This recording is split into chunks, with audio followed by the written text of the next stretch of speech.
Well, we're now 1 week away from the midterm election and the race for governor getting lots of attention, not only here in Georgia, but all across the country. Republican Brian Kemp and Democrat Stacey Abrams are locked in a virtual dead heat. Now, we just got the numbers in from a new poll in the governor's race, and less than 1% separates Kemp and Abrams. But neither of them has more than 50%, which is required to prevent a runoff. Lori Geary from the Georgia Gang joining us now in studio with a look at the race. This has been a tight race all along. Brian Kemp had the lead for quite some time. It was only by a point or two. So I guess the question is, what is this going to come down to on Tuesday? It's incredible. These numbers are just not budging at all. Yeah. And what it's going to come down to is the ultimate test of who can get their base voters out to the polls. That is why you will see former President Barack Obama in Atlanta on Friday. And you will also in Atlanta at Morehouse College, I should say, to try to drum up support for Stacey Abrams. And then also you'll see President Donald Trump going to Middle Georgia to drum up support for Brian Kemp. And I'll say, for Stacey Abrams, she really needs a big turnout here in Metro Atlanta, because if you'll recall 2 years ago, Donald Trump actually lost Metro Atlanta when Cobb and Gwinnett counties flipped and they went for Hillary Clinton.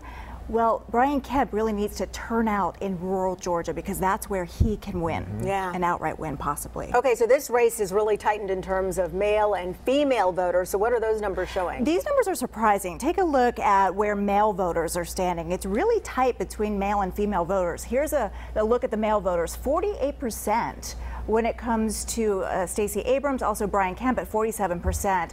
The margin of error, of course, is about 4%. Take a look at the female vote.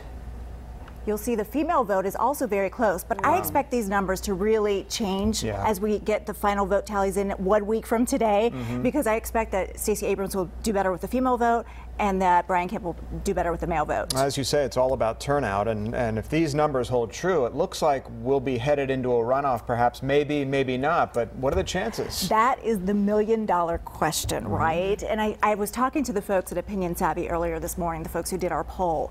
If these numbers hold true, as they do today, now anything can change, it's a 60% chance that we are going into a runoff between Stacey Abrams and Brian Kemp. 4 more weeks on the campaign trail, 4 more weeks of those campaign commercials. But also, if these numbers hold, it's more likely that Brian Kemp would have an outright win on Tuesday versus Stacey Abrams, because she needs at least a 32% African-American turnout. That is a very steep hill for her to climb. Yeah. And then if they do go into a runoff, that libertarian vote will be critical for either Kemp or Abrams. It will. He's polling very low, like under 2%. So we'll see. I mean, he could probably help Brian Kemp more than he could help Stacey Abrams. All right. Well, we'll be watching. Lori, we appreciate your Thanks, Lori. insights today. Thanks.